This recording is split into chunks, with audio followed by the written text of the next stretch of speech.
Sorry sir.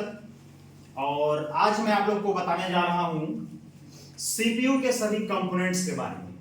अर्थात हम CPU को एक कैबिनेट से कैसे अलग करके उसके सभी पार्ट्स को फिर से असेंबल करेंगे। यह फर्स्ट टॉपिक रहेगा। दूसरा टॉपिक रहेगा बिना किसी बटन के सहारे हम एक मदरबोर्ड को कैसे ऑन करेंगे। ओके डियर स्टूडेंट्स, तो हम बात कर रहे हैं जीडी प्रोफेशनल कॉलेज कोदबा से, जो कि जसपुर जिला में विख्यात है।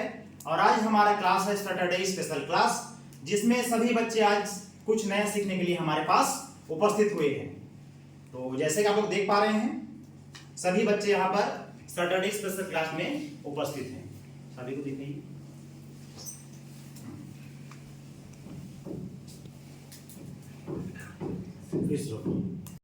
तो डियर स्टूडेंट्स, आज की क्लास में हम जानेंगे मदरबोर्ड के बारे में। ठीक है? तो ये है हमारा मदरबोर्ड। सबको दिख रहा है? ठीक। तो मदरबोर्ड के बारे में हम आज कुछ नॉलेज ले लेते हैं। सबसे फर्स्ट बात करें तो ये जो दिख रहा है इसको हम लोग कहते हैं कूलिंग फैन। क्या कहते हैं? Cooling fan. और ये कूलिंग फैन जो होता है ये किसके ऊपर लगा रहते हैं? Micro processor. माइक्रो प्रोसेसर के ऊपर में इसलिए लगा रहता है क्योंकि माइक्रो प्रोसेसर हीट ना हो सके। क्या ना हो सके? हीट ना हो सके। इसीलिए यहाँ पे दिया है cooling fan. Okay? Yes sir. ठीक। दूसरा इधर देखिए, ये जो ब्लैक कलर का दो ठो दिख रहा है इसको हम कहते हैं रैम स्लॉट। क्या कहते हैं? RAM slot. इसमें क्या लगाए जाते हैं? रैम। ठीक, रैम लगाए जाते हैं, इसलिए इसको कहते हैं रैम स्लॉट। ठीक। यहाँ देखिए जो व्हाइट का दिख रहा है इसे क्या कहते हैं? PCI slot. इसमें क्या होता है? एक्सटर्नल स्लॉट है। जैसे आपका यूएसबी, वीजीए, पैरेलल या ऑडियो में किसी भी समस्या होती है तो हम यहाँ से उसको कनेक्ट कर सकते हैं लगा करके, है ना? और ये वाला क्या भाग है? AGP slot. इसमें क्या होता है? ग्राफिक्स कार्ड लगाए जाते हैं, जैसे गेम खेलने के लिए या वीडियो अच्छी क्वालिटी में देखने के लिए। ओके? ये क्या होता है? CMO battery. इससे क्या होता है? इससे मॉनिटर में डेट और टाइम को मेंटेनेंस कर रखता है। ओके? तो ये जो हमारा जो मदरबोर्ड बना है ये प्लास्टिक के कवर से बना हुआ है और इसमें लगे हुए हैं धातु। क्या लगे हैं? धातु, जिससे सभी हार्डवेयर बनते हैं। ठीक है? तो ये कुछ इसके बेसिक नॉलेज है। तो आज हम इस मदरबोर्ड को बिना कैबिनेट के, मतलब बिना सीपीयू के, हम आज आप लोग को चला करके दिखाएंगे। करिए। फिर से मदरबोर्ड को हम क्या करेंगे, उसमें कैसे असेंबल करते हैं और कैसे डिसेंबल करते हैं ये भी बताएंगे। ओके? तो यदि हम मदरबोर्ड को ओपन करते हैं और उसके बैक पैनल पार्ट्स के बारे में देखते हैं तो यहाँ हमारे पास कुछ कंटेंट है। देखिए ये जो हमको दिख रहे हैं दो कलर के, इसको हम क्या कहते हैं? PS2 personal system. ये वाले में क्या कनेक्ट होते हैं? कीबोर्ड। और ये इसमें माउस। ठीक। ये हमारा क्या होता है? Serial port. ये क्या होता है हमारा? ये क्या होता है? और ये चार क्या हैं? और ये क्या है? ये क्या है? Macro jack. ठीक है? तो इसी चीज को यदि हम किसी कंपोनेंट अर्थात सीपीयू के बॉक्स में कनेक्ट करते हैं तो यही चीज हमारा बैक पैनल पार्ट कहलाता है। ओके? तो देखिए डियर स्टूडेंट्स, बिना कैबिनेट के हम अपने सिस्टम को कैसे ऑन करेंगे। इसके लिए सर्वप्रथम आपके पास होना चाहिए एक मदरबोर्ड। मदरबोर्ड के पश्चात आपके पास होना चाहिए एक switch mode power supply. Okay? दो हार्डवेयर हो गए। तीसरे होना चाहिए आपके पास रैम। क्या होना चाहिए? रैम। इधर भी दिखा। और चौथा होना चाहिए आपके पास एचडीडी कार्ड या एसएसडी कार्ड। क्या होना चाहिए? एचडीडी या एसएसडी। उसके बाद आपके पास एक होना चाहिए SATA केबल। कौन सा केबल? जो मदरबोर्ड और एसएसडी कार्ड या एचडीडी कार्ड को कनेक्ट करेगा। ओके? इसके पश्चात आपके पास एक मॉनिटर होना चाहिए, दो पावर केबल होना चाहिए, एक वीजे केबल होना चाहिए। ओके? आज हम किसी कैबिनेट के अलावा सीपीयू को अर्थात मॉनिटर को कैसे ऑन करेंगे तो ये आज हम भी इस क्लास में सिखाएंगे। जिसके लिए सर्वप्रथम आपके पास एक होना चाहिए मदरबोर्ड। मदरबोर्ड में लगे होने चाहिए कूलिंग फैन, जो कि माइक्रो प्रोसेसर को क्या करता है? कूल करता है। इसके पश्चात हम यहां पर से ये जो केबल है इसे कहते हैं 20+4 ADX केबल।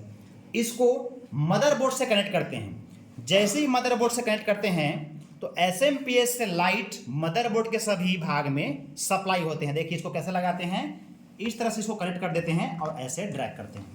तो ये 20+4 ADX केबल लग गया है। इसी के पश्चात हम एक और केबल लगाते हैं जो होता है 4 केबल। वह भी 20+4 के बगल में ही लगता है, जो कि यहाँ पे आप लोग देख सकते हैं इसका सॉकेट है। इस केबल को लगाने से पहले हम यहाँ पर CPU अर्थात ये जो मदरबोर्ड है इसके ऊपर एक लगे जो फैन होते हैं जिसको हम लोग कहते हैं कूलिंग फैन, जो कि माइक्रो प्रोसेसर को कूल करता है, इसका हम केबल कनेक्ट करेंगे। ये देखिए जो कि इस तरह दिख रहा है। जब तक ये ऑन नहीं होगा तब तक हमारा मदरबोर्ड रन नहीं करेगा। तो इसको हम ये वाले सॉकेट में कनेक्ट करते हैं जो कि इस प्रकार होता है। देखिए ये अब ये भी कनेक्ट हो गया। इसके पश्चात हम 4+4 केबल जो है उसको यहाँ से कनेक्ट करते हैं ये वाले सॉकेट में, जो कि इस तरह से हमने यहाँ से इसको कनेक्ट कर दिया है। ओके, यहाँ तक समझ में आ गया सबको? ठीक। अब इसके पश्चात हम ये जो होता है इसको हम कहते हैं SSD कार्ड। क्या कहते हैं? SSD card. आपके पास है तो SSD कार्ड होना चाहिए या HDD कार्ड होना चाहिए। तो हमारे पास अभी फिलहाल में मौजूद है SSD कार्ड। SSD कार्ड को हम यहाँ से कनेक्ट कर देते हैं। तो ये मैंने लिया कौन सा केबल? SATA cable. तो SATA केबल को मैंने इस तरह से शुरू कर दिया कनेक्ट, ये। और इसके सेकंड साइड को हम लोग करते हैं मदरबोर्ड के A ब्लॉक में। किसमें? A ब्लॉक में। सर्वाधिक ज्यादातर इसमें कनेक्ट होता है A ब्लॉक में, जिससे हमारा जो SSD कार्ड है ये HDD कार्ड वो अच्छे से रन हो सके। ओके, इसके पश्चात हमें एक चाहिए यहाँ पर कौन से केबल? बाटा केबल। ये देखिए जो कि हम यहाँ से इसको कर देंगे इस तरह से कनेक्ट। एक SMPS में 2 SATA और बाटा केबल रहते हैं। एक रहता है हार्ड डिस्क के लिए और दूसरा जो रहता है ये होता है DVD डिस्क के लिए। किसके लिए होता है? DVD डिस्क या DVD ड्राइव के लिए होता है। ओके, तो जैसे ही SSD कार्ड कनेक्ट हो जाता है इसके पश्चात हम मदरबोर्ड में हम एक रैम लगाएंगे। रैम बहुत प्रकार के होते हैं, DDR2, DDR3, DDR4। तो जिस मदरबोर्ड में जो भी सॉकेट का रैम लगता है उसके अकॉर्डिंग हम इसको यहाँ पे कनेक्ट करते हैं।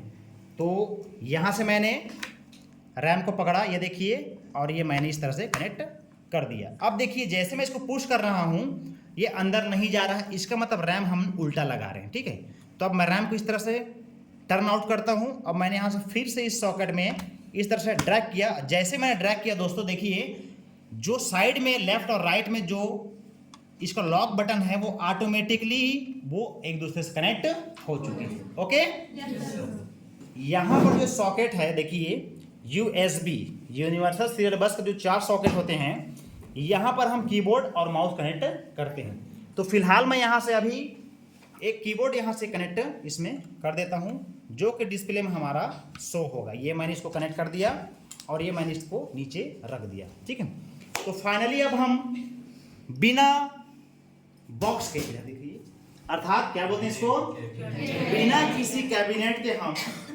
मदरबोर्ड को ऑन करेंगे और डिस्प्ले में हमारा डेटा शो होगा। ठीक है, okay dear students, are you ready? तो यहाँ देखिए हमने 2 पावर केबल यहाँ से पकड़ लिया है। 2 पावर केबल यहाँ लगाएंगे, लेकिन उससे पहले हम मॉनिटर और यहाँ से मदरबोर्ड को कनेक्ट करने के लिए हम लगाएंगे कौन सी केबल? VGA cable. तो मैंने इस तरह से यहाँ से देखिए ये जो होता है VGA का सॉकेट होता है, इसमें मैंने इस तरह से इसको कनेक्ट कर दिया। जैसे इस तरह से नहीं हुआ तो इसको ऐसे घुमा दीजिएगा और इस तरह डाल करके इसको इस तरह से लॉक कर दीजिएगा। ओके, अब ये हमारा लॉक हो गया है, सारा चीज रेडी है, बस हम यहाँ से इसको ऑन करते हैं। ठीक है, तो सर्वप्रथम मैंने यहाँ से मदरबोर्ड का लाइट दे दिया। अब देखिए यहाँ से इसको दिखाइए, यहाँ से देखिए जो कूलिंग फैन है ये ऑन नहीं हुआ है। ऑन इसलिए नहीं हुआ है क्योंकि इसमें पावर बटन की आवश्यकता होती है। यदि आपके पास पावर बटन नहीं है तो यहाँ पर जूम करिए, ये जो पैनल दिख रहा है पैनल 1, 2 को हमको करना है शॉर्ट। देखिए तो डियर स्टूडेंट देखिए जैसे ही मैंने वहाँ पे पैनल 1, 2 को शॉर्ट किया हमारा कूलिंग फैन इस तरह से चालू हो गया है और मैं यहाँ पे अब लाइट दे देता हूँ डिस्प्ले में, जो कि हमारा डिस्प्ले उस साइड से ऑन हो गया है। कैमरामैन थोड़ा दिखाइए। तो डियर स्टूडेंट, हमारा सिस्टम यहाँ पे इधर दिखाइए, बिना कैबिनेट के देखिए ऑन हो गया है। ठीक है, आप लोग को समझ में आया? ठीक है, तो देखिए कैबिनेट ये रहा, और हमने क्या किया है, ज्यादा कुछ नहीं, केवल एक एसएमपीएस लिया है, मदरबोर्ड लिया है, रैम लिया है, एसएसडी कार्ड या हार्ड डिस्क लिया है, वीजे केबल लिया है, पावर केबल लिया है। केवल इतने के सहारे में हमारा सिस्टम यहाँ पे ऑन हो गया। Okay, thank you for the watching video.